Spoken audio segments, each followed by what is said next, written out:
Assalamualaikum warahmatullahi wabarakatuh. Bagaimana kabar kalian? Alhamdulillah baik kan? Dalam kesempatan kali ini, saya akan membuat sebuah video tentang presentasi. Presentasi tentang mata kuliah pengajaran sastra. Di sini saya akan mempresentasikan tentang strategi pengajaran apresiasi puisi. Sebelumnya, izinkan saya memperkenalkan diri.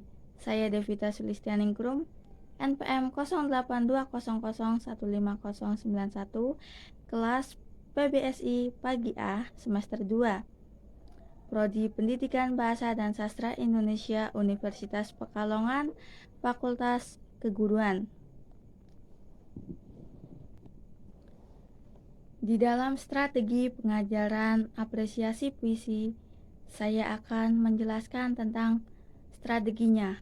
Strategi yang akan saya buat yaitu pengajaran apresiasi puisi dengan metode pembelajaran pengenalan sastra, keterampilan, diskusi, dan penugasan mandiri.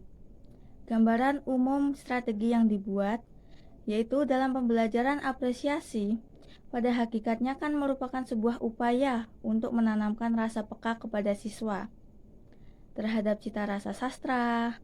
Maka dari itu, sebagai seorang guru wajib menyampaikan tentang suatu hal pengajaran apresiasi sastra kepada siswanya, agar mampu mengubah sifat siswa yang tadinya acuh tak acuh tentang sastra, hingga sekarang menjadi sangat bersimpati dan lebih bersimpati lagi terhadap sastra.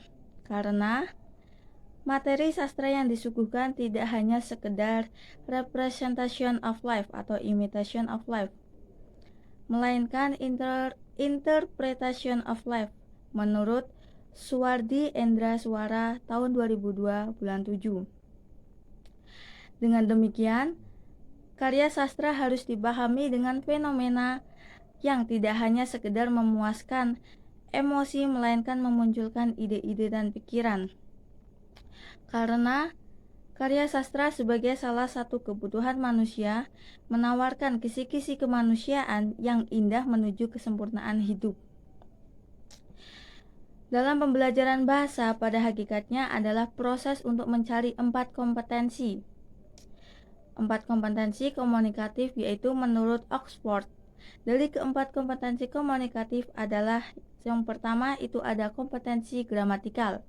Kompetensi gramatikal yaitu penguasaan tanda-tanda bahasa, termasuk kosakata, tata bahasa, pelafalan, ejaan, dan pembentukan kata. Yang kedua ada kompetensi sosiolinguistis, yaitu kemampuan menggunakan ujaran dalam konteks sosial yang bervariasi, termasuk di dalamnya adalah pengetahuan mengenai pertuturan seperti membujuk, meminta maaf, dan menjelaskan. Kemudian yang ketiga ada kompetensi wacana, yaitu kemampuan untuk menggabungkan gagasan-gagasan untuk mencapai kesatuan dan kepaduan pikiran dalam suatu bahasa di atas kalimat. Dan yang keempat ada kompetensi strategis. Kompetensi strategis yaitu kemampuan menggunakan strategi untuk mengatasi keterbatasan kemampuan berbahasa. Kemudian selanjutnya ada konsep-konsep dalam pembelajaran puisi, yaitu yang pertama ada pembelajaran diarahkan pada perolehan pengalaman batin dari diri siswa yang mereka peroleh dari proses membaca sebuah puisi, mengenali, memahami, menghayati, menilai, dan akhirnya menghargai karya sastra. Yang kedua, pembelajaran puisi harus melibatkan langsung pada siswa dalam proses mengapresiasi. Dan yang ketiga, itu pembelajaran puisi hendaknya tidak mengarah pada pengetahuan tentang teori puisi saja.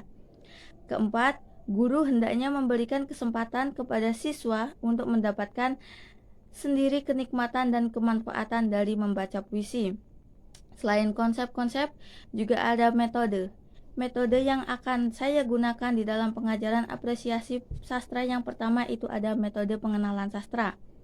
Metode pengenalan sastra yaitu guru berperan untuk memperkenalkan dan menjelaskan apa itu sastra kepada muridnya, fungsi sastra dan manfaat atau tujuan apa saja tentang pengajaran sastra pada puisi.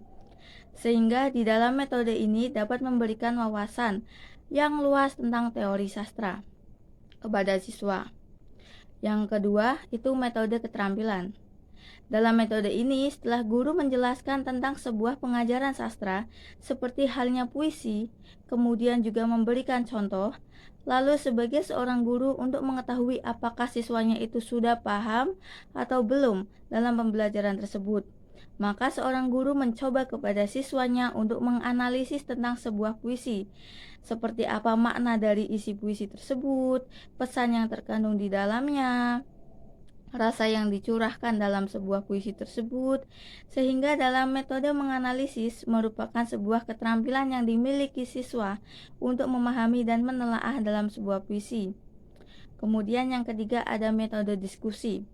Dalam metode ini, seorang guru yaitu membuat sebuah kelompok dalam satu kelas untuk berdiskusi dalam menganalisis sebuah puisi, dengan tujuan supaya para siswa tidak merasa kebingungan dan semangat untuk saling memecahkan tentang materi tersebut.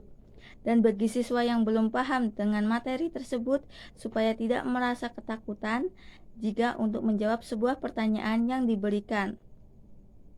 Sebuah pertanyaan yang diberikan guru tentang pengajaran sastra dalam puisi tersebut. Dan yang keempat, ada metode penugasan mandiri. Untuk memastikan siswa benar-benar sudah paham atau belum tentang materi tersebut, guru hendaknya memberikan penugasan mandiri kepada siswa agar mengetahui sejauh mana siswa tersebut paham tentang materi yang diberikan. Kemudian, dalam metode penugasan, yaitu ada penugasan mandiri, yaitu dapat membantu seorang guru untuk melihat keterampilan siswa dari setiap individu. Kemudian, poin B tentang langkah-langkah dalam pembelajaran apresiasi puisi. Yang pertama, guru memberikan bahan puisi sebagai contoh dengan cara membacakan sebuah teks puisi dari salah satu karya seorang sastrawan. Yang kedua, seorang guru ketika membaca sebuah puisi disertai dengan ekspresi dari mimik wajah sebuah penghayatan dari apa isi puisi tersebut. Yang ketiga, menceritakan makna atau isi dari sebuah puisi yang dibacakan. Yang keempat, menjelaskan dan mengenalkan tanda-tanda dalam membaca sebuah puisi seperti tanda 2 garis miring yang artinya berhenti dalam membacakan puisi, 1 garis miring yang artinya berhenti sejenak atau seperti tanda koma, 3 garis miring yang artinya berhenti lama sekali, biasanya pada akhir baris terakhir atau akhir dari puisi. Kemudian poin C, kegiatan guru dalam pembelajaran. Seorang guru harus profesionalitas dalam menjelaskan tentang pengajaran puisi kepada muridnya. Dengan memiliki kemampuan yang lebih tentang apresiasi sebuah puisi, dan seorang guru harus menguasai dan paham dalam materi pembelajaran. Tujuannya yaitu agar seorang guru menjelaskan kepada siswanya langsung merujuk ke dalam hal yang inti, untuk memahami sebuah materi dan tidak menjelaskannya secara berbelit-belit. Karena itu akan menjadi siswa bingung dan tidak bisa menangkap dari penjelasan tersebut, karena daya ingat seorang siswa itu berbeda-beda. Tidak semuanya berpikir secara kritis. Demikian presentasi yang bisa saya sampaikan.